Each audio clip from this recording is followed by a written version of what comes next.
gain notoriety with the Soviets, and they start calling him Belia Smirt, aka the White Death. The Soviet government puts a huge bounty on Simo's head. They're sending in counter sniper teams to take out the White Death, and every single time Simo kills all of them. Hello everybody and welcome back to another video. Today we're going to be checking out history's deadliest sniper, Simo Häyhä, the White Death, by the Fat Electrician, guys. Yes, this has been really hotly recommended since we've been checking out the Fat Electrician. A lot of you guys have been wanting me to check it out. I do know who Simo is. I've heard a little bit about what he's done before, but I have not heard the Fat Electrician explain it, and it's not fresh knowledge to me. So of course I do want to get a refresher on this story. This man did a lot of fantastic things. I know he is accredited one of the deadliest snipers of all time with his kill count during the, I believe the Finnish Winter War against the Soviet Union, and I believe also during the Continuation War, but I could be wrong on that. I'm a little bit sketchy on the information of that time, but yeah, we're gonna get right into it. We're gonna see what the Fat Electrician has to say. If you guys enjoy, make sure you guys leave a like on this video, subscribe for more content from me, and of course leave your recommendations down in the comments below, and of course big thank you to all of our members. Now with that all out of the way, we're gonna leave a like on this video, captions are on, and without any further delay, guys, well, quality's 1440p. Let's get it, guys. I've been making YouTube videos for about 3 years now, and this is probably the most requested video ever. Damn. Today we're talking about the deadliest sniper of all time, Simo Häyhä, aka the White Death. The Finnish have a cultural dapper gentleman, wasn't he? Sisu, and if you look at it at a glance, it can be easily confused with like tenacity or grit, but it's more than that. Sisu. Listen, I played Hearts of Iron. Okay, I know what Sisu is. Okay, no, let's not get ahead of ourselves here. Yeah, no, let's see what he has to say about this though. At it at a glance, it can be easily confused with like tenacity or grit, but it's more than that. Sisu isn't just your ability to grit your teeth and push through adversity. Sisu is the personality trait that allows somebody to intentionally and stoically allow themselves to be immersed with adversity until they either become immune to it or become the adversity themselves. And in 1939, when a 33-year-old 5-foot-tall Finnish farmer named Simo found himself on the battlefield defending his home, outnumbered 100 to 1, surrounded by death on all sides, rather than succumb to it, he became death itself. Nicholas. I have to say, 5 feet tall. I had no idea he was 5 feet tall. That's kind of insane. That's very small guy. I thought he was bigger. I don't know. Must have omitted that fact. On all sides, rather than succumb to it, he became death itself. Nicholas, what is this? That's the new Whoa, CMMG. that's an interesting firearm. When did you get it? I've had it. Nice recovery. No, yeah. I always remembered something like this. Okay, fine. I just got it, but I had it. Looks pretty sick. I've never seen that before. Like a Bush Light can. So you got a new toy. What do I get? I mean, what do you want? I don't know. I'll do some shopping and I'll let you know. So have fun with the ad. Mayday! Mayday!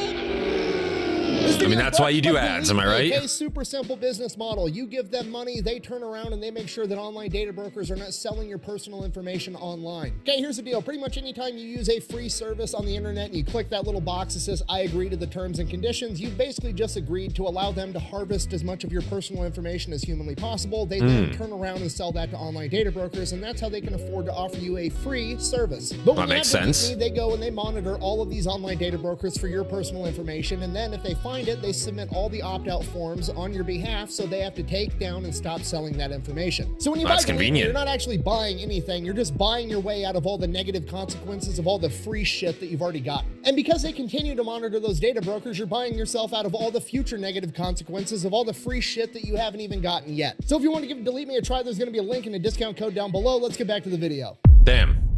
And of course, guys, if you plan on using Delete Me, you know, because, you know, I, of course, don't have a code. So, of course, go use his code, 20% off. I don't know if it's still valid. I'm assuming it probably still will be to some degree. Go give his code a try. Electrician, 20% off, guys. There's going to be a link and a discount code down below. Let's get back to the video. Plan on using Delete Me.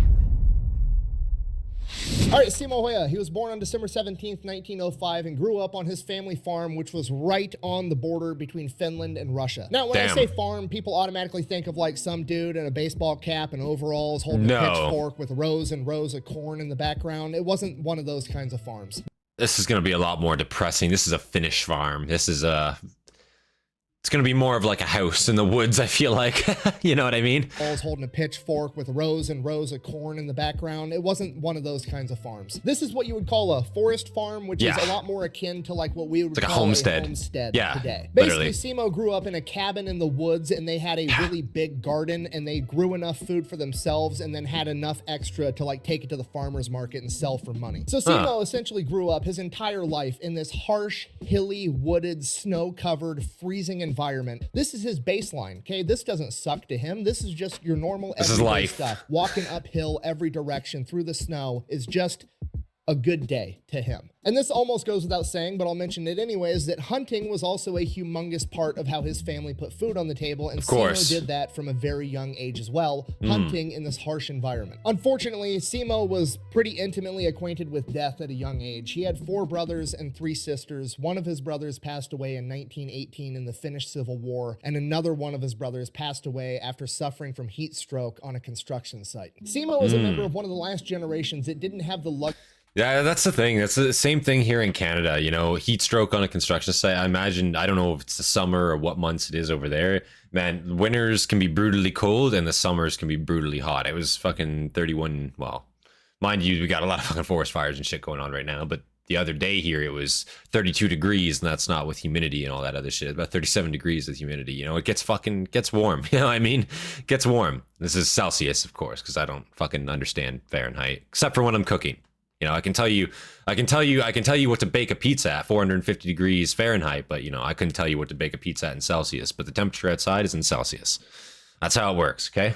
From heat stroke on a construction site. Simo is a member of one of the last generations that didn't have the luxury of quitting, okay? This guy was born, and the minute that he could walk, he was helping his family in their fight for survival. There was no quitting. There was doing or there was dying. And if you're not picking up what I'm putting down, the point I need you to get from this is Simo's a small guy. He's only 5 foot tall. He's 110 pounds, but he literally doesn't know what quitting is. Things that me and you would call horrific circumstances is just a Tuesday to him. It just doesn't even register that he should be having a bad time. He's literally just happy to be alive. At the age of 17, following in his older brother's footsteps, I have to say, good looking young guy. And man, again, it just goes to show like the tenacity of the people back then, especially living in Finland at this time, right? A brutal place, you know what I mean? And especially I think in well, I guess at this point, 17, he probably would have been in the 30s, I'm assuming, right?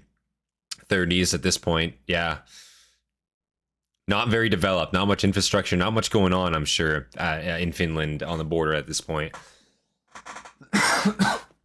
You know, so for him to undertake that, and I think, I don't know if national service or military service was, you know, mandatory at that point for Finland. I'm assuming it probably would be, or militia training to a degree would be, with Russia being right there. Guess we'll find out a little bit, but I have to assume I think he was firing a Mosin too, if I'm not mistaken, right? He did all these kills mostly with a Mosin, I think also with probably a PPSH. I don't know what the exact Finnish designation of it. It's like essentially a Finnish PPSH. But most of his kills, I think, were done with a Mosin, and the Mosin itself is going to be as big as him. Basically, him being 5 feet tall. It's kind of crazy. Simo joins the Finnish Civil Guard, which is equivalent to like the American National Guard. Essentially, they train on weekends, and they'll train a couple weeks a year, being ready in case they need to be called up by their country. But the rest of the time, he's just going back being a farmer. As a member of the Civil Guard, he is issued one of the most iconic military service rifles of all time, the Mosin Nagant, a bolt-action rifle. He's also issued a small amount of ammunition to train with, but because of budgetary restrictions, they decided it'd be more efficient to just issue all of the Civil Guard members the materials they needed to load their own ammunition. So Simo was also manufacturing his own ammo. During his time in the Civil Guard, he receives awards for his excellent speeding capabilities as well as his physical conditioning. He is not a big man, but the dude is the Energizer Bunny. He can just go forever. In addition to that, he also immediately becomes well known for being an excellent marksman. Before he received any formal shooting training from the military, he entered a regional shooting competition where they had to shoot a target 100 times from 300 meters with iron sights,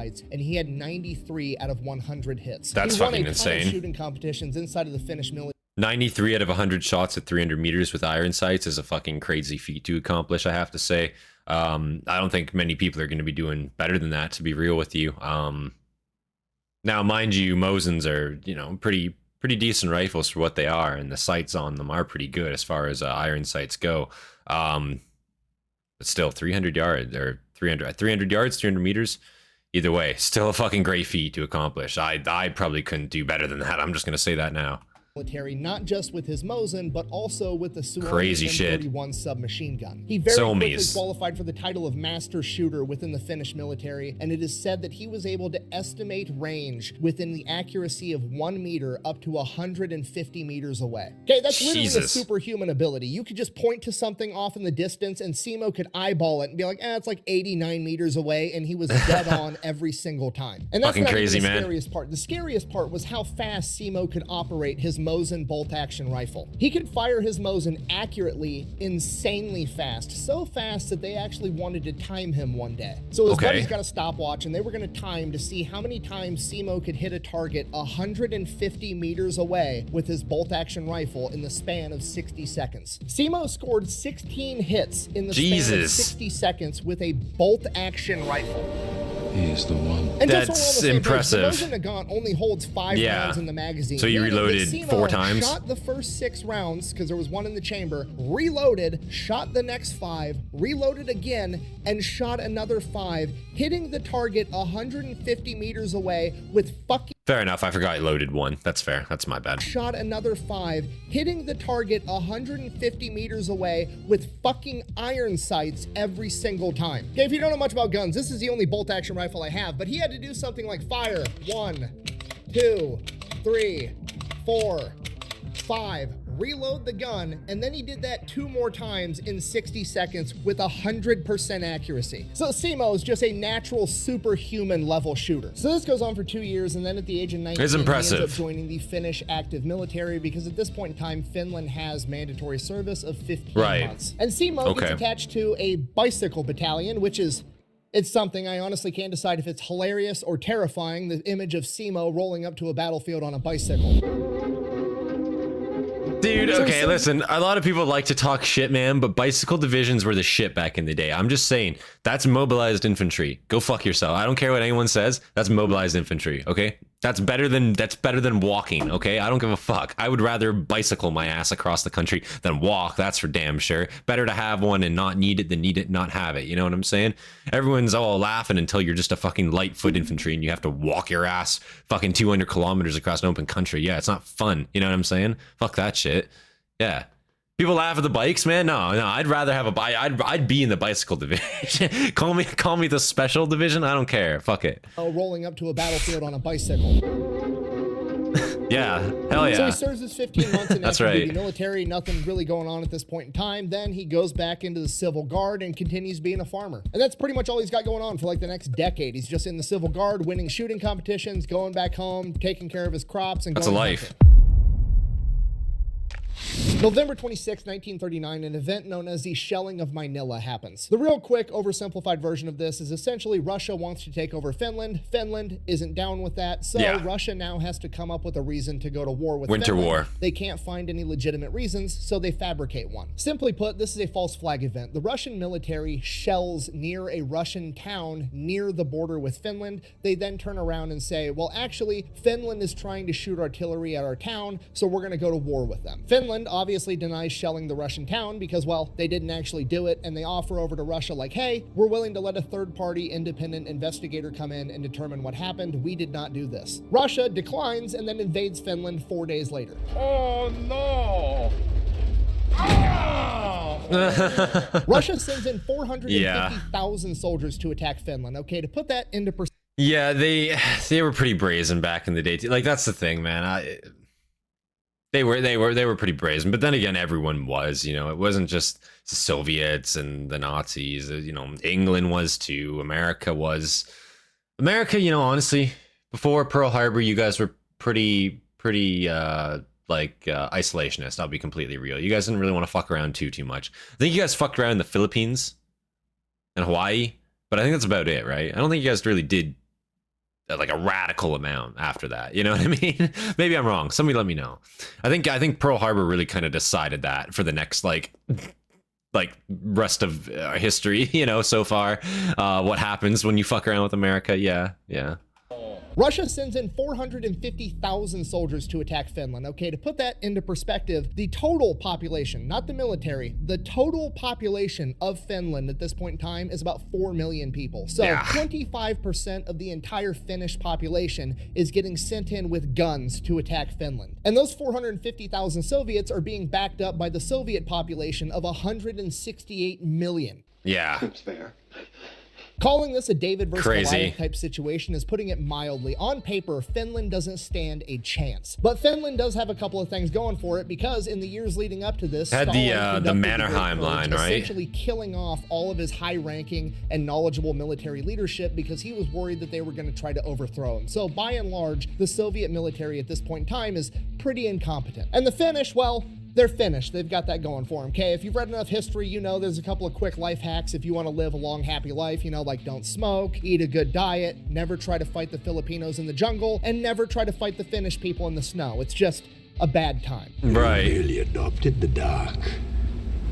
I was born in it. Now, for Simo at this point in time, he had just last year in 1938 gotten formal sniper training from the Finnish military. Not that he really needed it, but he does have that title now. And when the Russians attacked, Simo was actually out in the field doing a training mission with the civil guard, so he didn't find out the Russians attacked until the day after, when he was immediately activated and put into duty. So he gets orders, reports to the front line, and his new company commander is a man by the name of Arne Juutilainen, aka the Terror of Morocco. And this man, much like Simo, is a complete and absolute gangster, but instead of being a... I feel like, yeah, it was just kind of in their blood back then. Like, again, look at this fucking guy. Like, this guy doesn't give a fuck. You know what I mean? He's a Chad. He does not give a shit.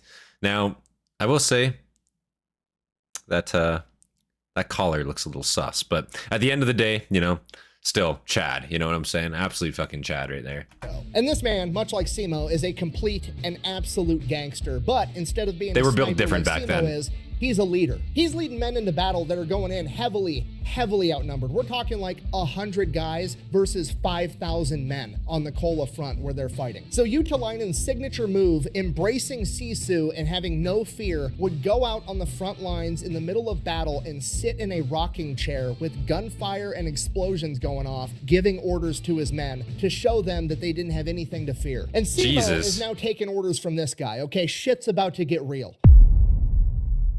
White Death. So Simo shows up, they start digging trenches, laying out barbed wire, setting the front line. They end up fighting their asses. He didn't mention it, but the Finnish, I believe it was the Mannerheim line. They had a massive entrenched position, forts, trenches, barbed wire, the whole shebang.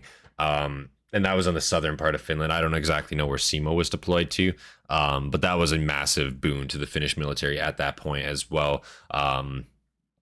I do believe time and time again, the Soviets attempted to assault it, and they just, for a lot of the time, they just ran straight into it, right, under the orders of commissars and shit like that. And you know, it was pretty brutal.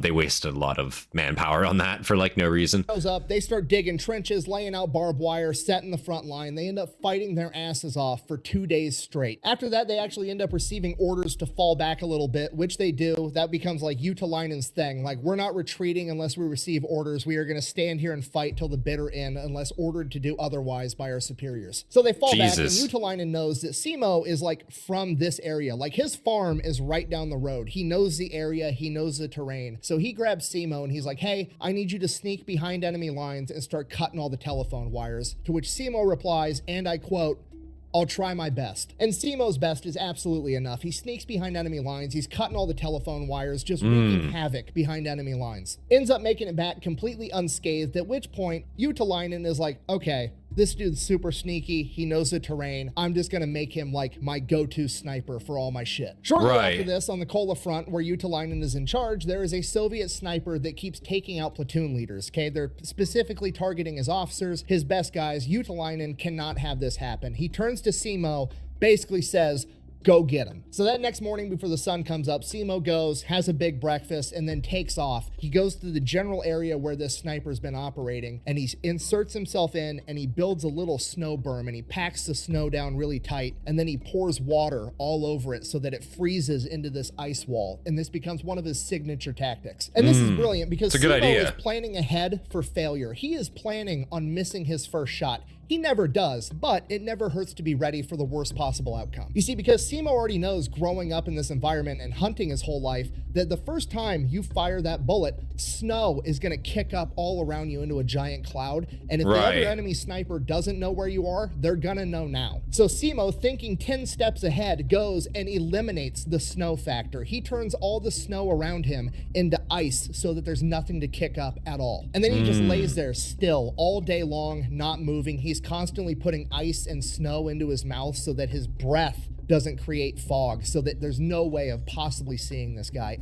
Very smart tactics. Yeah, we're kind of told to do the same thing here, depending on the regiment that you're in, and especially if you should be issued winter whites. If you're not, then that's a problem with supply. I know that has happened. I personally was. The unit we was largely a northern operations unit. ARC-G is what we were called, for example. So yeah, we were issued winter whites. I was issued mucklucks. Funny thing, out of my section, I was the only one that was. You're supposed to all be issued them, but depends again on what they have. You're supposed to be issued mucklucks, full on winter gear. It consists of winter whites. Winter whites, it does make the difference, straight up. It absolutely does. Anyone that hunts, anyone that does that type of thing, yeah, you'll definitely know. Like, concealment is fucking everything when everything around you is white. So that his breath you don't want to wear anything else. Create fog, so that there's no way of possibly seeing this guy. And he waits and he waits all day long. And soon enough, the sun starts going down. And as the sun is going down behind Simo, he ends up catching a glint off the enemy sniper's scope. But he's not in a hurry, so he waits. So now he knows where the enemy sniper is, but he's patient and he just keeps waiting and he keeps waiting, and the sun keeps going further and further down, and it's getting darker and darker. And soon we're at the point where there's going to be nothing but starlight in 15 minutes. And at that point, the Soviet sniper just stands the fuck up out of nowhere. Like it was the bell just rang and it's lunchtime at the factory. He just gets up because his shift is over and he starts walking back to camp, and Simo drops him one shot straight to the head. What an idiot! So Simo reports back to Utalainen, hey, solved the problem, no issue. It's been like 18 hours and Simo's already got this guy down, and this guy's been wreaking havoc on his men for like a week and a half. So Simo is obviously super legit, at which point Utalainen basically just lets him off the leash. Like, hey, whatever you're doing, just fucking keep doing it. And that's always great. Like, again, and that's like kind of the logic you want to have as I guess a leader that's for sure knows you have smaller numbers. You need to be able to trust your men to guerrilla fight on their own without orders, right? Here in Canada, we're taught the same thing. You know, you need to have initiative as a soldier. I know in America, it's a lot more about the order, right? But here, because of limited numbers, because of the environment we're in, because we're always going to have limited logistical supplies, limited air force, limited support equipment, that type of thing, right? Each soldier is usually trained to be a rank or an appointment higher than what they should be, which is typically a common thing in most militaries, I feel like, by a modern sense. But you're also definitely told to have that initiative, right? So obviously follow orders, but do not be afraid to act outside of them if it benefits the battle space around you, right? Do not be afraid to do that. You know what I'm saying? Because you need to, right? Don't get yourself killed. And again, that's the thing. Don't take a risk. Absolutely do not take a risk unless it's absolutely necessary.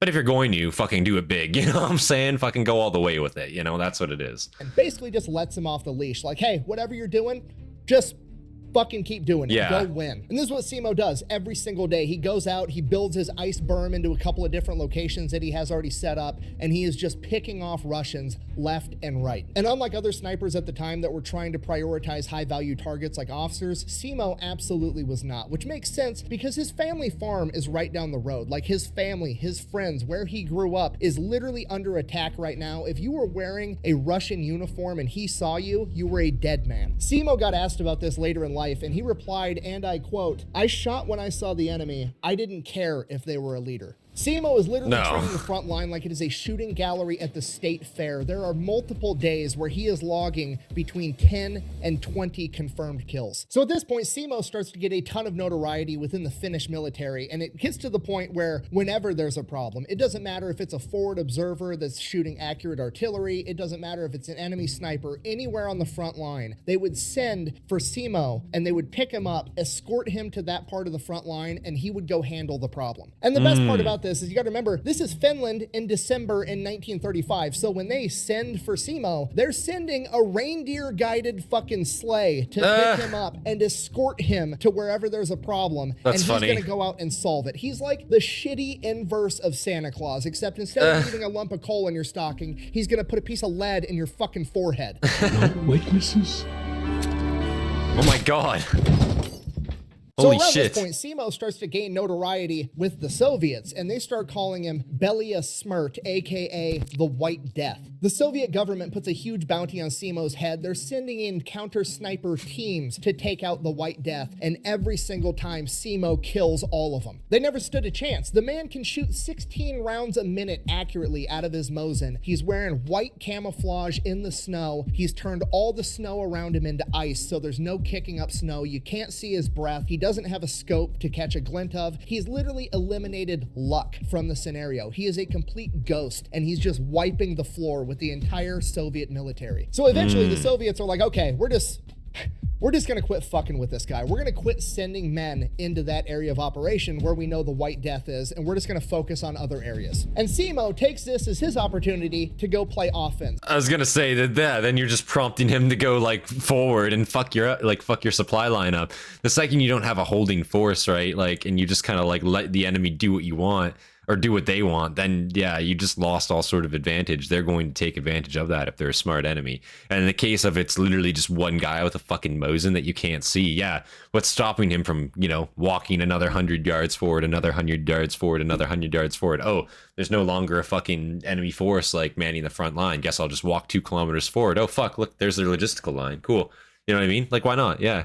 See what's up, you know? Yeah, let's see what happens. Let's see how this goes for them. And we're just gonna focus on other areas. And Simo takes this as his opportunity to go play offense. So he goes to Utalainen and is like, hey, give me a squad of guys. I'm gonna lead them into battle. We're gonna go behind enemy lines and we're gonna take the fight to them. So Simo starts leading a squad past enemy lines at dusk every night, and they would literally ski miles and miles behind enemy lines where the Soviets think they're safe. And back there, they just have these massive bonfires that they're all sitting around eating dinner, drinking, smoking, having a good time at the end of the day. And Simo and his men That's the problem. would ski to within like 100 meters of them, dismount, and low crawl till they were right up on top of them. And then Simo and his men would pop up with submachine guns, mow down all the Russians, and then steal all their equipment, all their guns, all their ammo, all their food, and fucking bounce back to the front line. Okay, Literally. It's literally guerrilla warfare on ice. It's absolutely terrifying. And you gotta realize, this is all within a span of like a month. By December 25th, 1935, Simo already had over 100 confirmed kills. That's insane. And his record was 25 men in a single day. So the That's Soviets insane. double. They triple their efforts trying to take out the White Death. We give you a yearly stipend of 1,000 ruble for killing White Death. Like, no, I don't think so. I don't think they're going to be able to. It's not lack of trying. I'm sure a yearly stipend of 1,000 ruble. It's probably a lot. I think they gave less to the people in Chernobyl, to be honest with you. So like, yeah, I don't even know. I don't even know what the stipend would be. I don't know what they would fucking give you for the bounty. I know the Soviets were notoriously shit when it came to paying for work, you know, in a single day. So the Soviets double. They triple their efforts trying to take out the White Death. They start sending in counter sniper teams with forward observers with them. And then as soon as Simo shoots one of them, they start just calling in artillery in the general area that Simo's in, but they never ever hit him. Whether it's luck or divine intervention or just fate, Simo makes it away every single time. And the best part is, every single time they try to do this tactic, the odds of them actually accomplishing their goal gets less and less, because every time they're sending in their best guys and Simo's killing them. So the quality of the men that Simo's going up against is constantly deteriorating. By January of 1940, Simo is an absolute legend with over 200 confirmed kills, 51 of which he got in 3 days. One of his other records at this point in time was he managed to take out 5 enemy snipers in a single day. Because of everything Simo's accomplished around the same point in time, that's insane, man. Boss, the general in charge of that entire front, wants to shake his hand back, and they have a ceremony where they award him with an honorary rifle. It's literally also a Mosin just like his, but it's, you know, very nice, decorative one, and they award it to him. And you have to realize at this point in time, Simo is very, very important to the Finnish war effort. Not only that's very interesting. I'd be interested to see what his like decorative like Mosin looks like if it's engraved and shit like that. That'd be super sick. What a great honor. Like, here, Give us your service rifle, take this one, and make sure it's yours. Like you're keeping this forever with you. You know, this is your Mosin. You know, fuck. That's a sick honor. I'm not gonna lie. And just that picture too, man. Like, look at this guy. He's so short. Like, you know, no assault, but yeah, look at him. He's got 2 Mosins in his hand. He's receiving the other one. That's cool. That's really cool. I wonder what the difference is. Again, I'd be really interested in seeing. They both look like straight bolt Mosins. So both the mass-produced variant. Iron sights do look the same. They kind of looks the same. I wouldn't be able to see the engraving from here if there is any. Be interested in seeing though. Oh wait, you might be able to see on the bolt there. One's rounded, I think one's octagonal. That's a sign of like the better quality ones, the rarer ones, that's for sure. It's also a Mosin. I don't know if that's true, but it's, you know, see. Very nice, decorative one, and they award it to him. And you have to realize at this point in time, Simo is very, very important to the Finnish war effort. Not only is he out there just being a one-man army, wrecking house, taking it to the Soviets, but he's also huge for the morale of the entire Finnish military. Oh yeah, like he is definitely the hero that everybody's looking to, like, this guy's on our side. We might be able to win this. He is such a big deal that the general's wife knits him a pair of wool mittens, okay? It sounds like just like a nice pleasantry, but do you know how fucking gangster you have to be for the general's wife to feel motivated to knit you in particular a pair of mittens? Okay, literally. That means the general is going home every night telling his wife, like, sweetheart, this guy's a fucking, this guy's insane. He's gonna win us the war himself. Everything right now. And the wife is like, oh shit, I better do something nice for this guy because he's literally gonna save the whole country by himself. So Simo gets his ceremonial rifle, gets his wool mittens. He's also awarded a pocket watch, which at this point in time is a huge deal to have a watch. So he gets all that. And usually at this point in time, you know, bigger, more powerful countries like America would pull you back and use you for war bonds, parade you around the country, but they send Simo right back into action because they can't afford to not have him on the front lines. So Simo gets right back to work. He's playing cat and mouse with the Russians. Whenever they want to send men in, Simo picks them off. Whenever they don't want to send men in, Simo skis in with a squad, mows them down at their campfire. And this goes on for months. Simo just straight up farming the Russians for XP. By March of 1940, the Russians grew impatient and they launched a major attack. And Simo said that the Russians just kept coming, just wave after wave, just meat wall tactics of I'm gonna march my men into your gunfire until you run out of bullets and hopefully I've got more men. And during this time, Simo's not up hiding at his ice wall with his Mosin. There's too many Russians for that. He's on the front line leading a squad of infantry with his submachine gun, absolutely taking the fight to the Russians. Simo had actually said that he had heard rumors that the Soviets were using the machine guns on their tanks to basically force the men to march into gunfire, and if they wouldn't go, they would mow them down with the tank. And after seeing how many men were just coming straight at their lines, getting mowed down, Simo believed it. During this time, Simo set his all-time record for killing 40 men in a single day. Jesus. Again, that's insane. Like, you gotta think, right? Like 40 guys in a day is insane. Like that's crazy numbers, man. Like, you know, I like the modern day, I feel like the only people that really can claim counts that high, right, would be pilots, right, depending on the aircraft that you're flying, or if you're a sniper yourself, literally, because they're the only people that like are out there stacking, you know what I mean, for the most part. And that's the simple truth of it, right? I feel like as anyone else, you're not, you know, you just don't have the even the potential to do that much, you know what I'm saying? Like, it's just not there. Damn, dude, that's crazy shit. Like that for killing 40 in a day is insane. In a single day.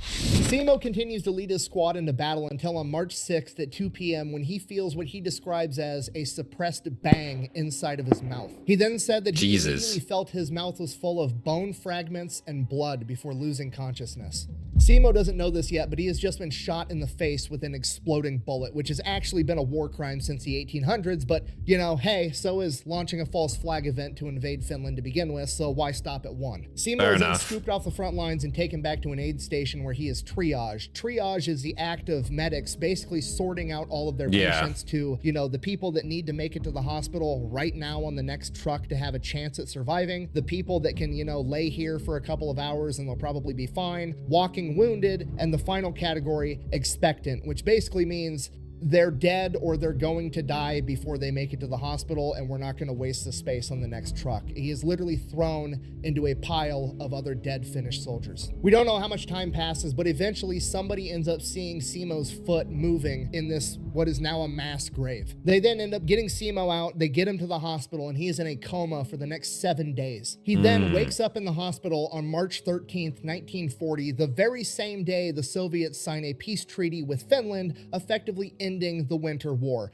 Jesus. Coincidence? I think not. You're supposed to be dead. Okay, now obviously I'm being facetious, but for real, there's a greater than a 0% chance that the Russian military got a memo like, hey, we thought we killed the White Death, we were wrong, he just woke up, and the Soviet Union is like, fuck this, I'm out. The Finns have the Terminator on their team. There's no other explanation. The dude has to be hacking, okay? He's got over 500 confirmed kills at this point by running around in the hills, no-scoping people, and then we shoot him in the face and he still doesn't die. Not only that— Now I have to say too, and I'm not sure how it was done here, right? A confirmed kill, quote unquote, is an officer, I believe, has to see it, or you have to have your number 2, usually a spotter, see it, I believe. But I think typically it's got to be in the presence of an officer to be a confirmed, quote unquote, kill. I don't know if in these times, if that's how it was. I don't know if he always had a, like, I'm assuming he didn't have a spotter. Probably a lot of these kills were done on his own. I'd assume he'd probably have no reason to lie about them, of course, but it's just like one of those things where it's like, is it truly confirmed? Like, I'd be interested in knowing the validity of that. You know what I'm saying? Like, to its extent. Scoping people, and then we shoot him in the face and he still doesn't die. Not only True, that, though. it was an exploding bullet. Literally a war crime because it's so deadly, and the dude just takes a 7-day nap about it and now he's going back into combat. No, we're done. Sign the armistice. Winter War's over. We've had enough.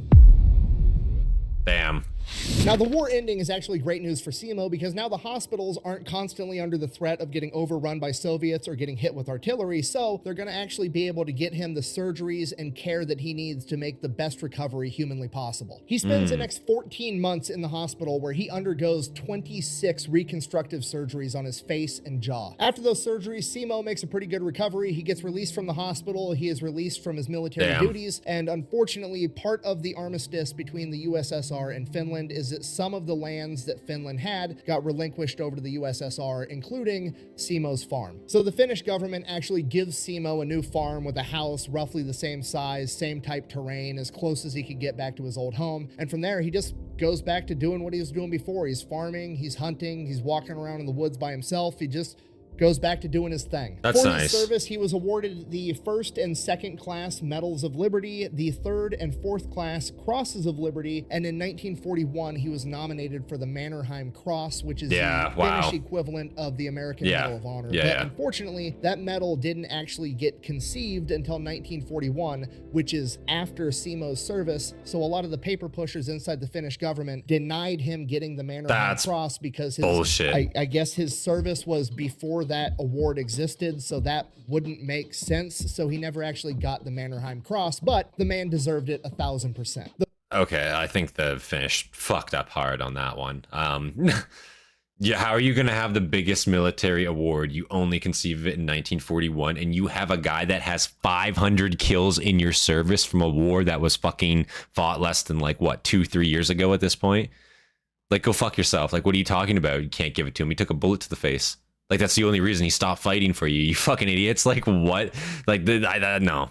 I think the Finnish military definitely fucked up on that one 100%. Definitely disservice to him. Makes sense. So he never actually got the Mannerheim Cross, but the man deserved it 1,000%. The final 100%. stats for his short time in combat were 542 confirmed kills, 249 of which were from his Mosin Nagant with nothing but iron sights, and the rest were from his submachine gun. Now, these stats have been criticized by both, historians in academia and internet comment sections today, aka a bunch of people that weren't actually fucking there, but these stats are validated by both his company commander and his company chaplain, again, the people that were there. And if that wasn't enough, which it should be, but you know, just in case you think it's not, in 2017, well after his passing, his nephew stumbled across Simo's personal memoirs that he had never published, never let anyone else see, that he had written down for himself. And in his personal writings, again, to himself, that he never tried to get published, that he would have absolutely no reason to lie on, he says that he killed well over 500 men. But ultimately, Simo didn't, and probably wouldn't to this day if he was still around, care what you thought, because he wasn't doing it because he wanted the glory. He just went back to farming. He led a humble life. He didn't want to be known as the White Death. He just wanted to be left alone. That was his happily ever after, just living on a farm, doing his own thing. No, again, it was mandatory military service, you know? Again, people did it for the love of their country because they had to, first of all, but your country's also being invaded. It was a sketchy time period, man. You did what was right, you know? And they're hard people, you know? He didn't do it because he wanted to. I doubt he wanted to join the military and saw that as a career option. He's just part of the civil guard and then got drafted. It's like, okay, fuck it. Yeah, that's how it is. That's life. I mean, they're not going to complain about it. Yeah, man. That's you know, it's respectable as shit, man. Left alone. That was his happily ever after, just living on a farm, doing his own thing, and that's exactly what he got. Okay, worth noting, he passed away in 2002 at the age of 96. Wow. The Soviet Union fell in 1991. True. Okay? Simo Häyhä took the fight to the enemy to a degree that no other singular human ever has in the history of the world. And then he gets shot in the face with an exploding bullet. Again, a literal war crime, shrugs it off, and then proceeds to live longer than the country that he went to war with. That's gangster as fuck. And that is the story of Simo Häyhä, the White Death, the farmer's son that rose to the occasion, defended his country against all odds, showing the enemy the true meaning of Sisu. Thank you for watching. Best way to support the channel is go buy some merch over at thefatelectrician.com. Whack bang out. Nice. The real moral of the story here is you should probably just be nice to everybody, because that little 5-foot guy at the grocery store might be the biggest badass of all time. True. Fair enough. All right, guys, that was awesome. That was history's deadliest sniper, Simo Häyhä, the White Death, by the Fat Electrician, guys. I thought that was a great video. Again, knew a little bit about Simo, but it was good getting a refresher on him and actually seeing the Fat Electrician's interpretation on him, I suppose. Again, I feel like a few details were left out a little bit there. I wish he mentioned like the Mannerheim line and like all that a little bit more, but that's okay. You know, you can't expect every detail, and I know this, you know, again, can't cover every detail, and it is what it is. And like, depending on the context of his video, you know, his time schedule, you know, he could be busy too, so I'm not going to complain about that. Still thought that was a fantastic video. Absolutely would still recommend it. If you guys enjoyed, make sure you guys leave a like, subscribe for more content from me. Of course, leave your recommendations down in the comments below, and of course, big thank you to all of our members, all of our Hastati, our Triarii, our Principe, and oh my god, Jesus, our Principe, Dagenhart, and of course our Prefectus and Hobbit. Appreciate you guys. You guys inspire me to make more content for you guys every single day, of course. With that, guys, this has been Centurion. I'll see you guys in the next one. Peace, guys.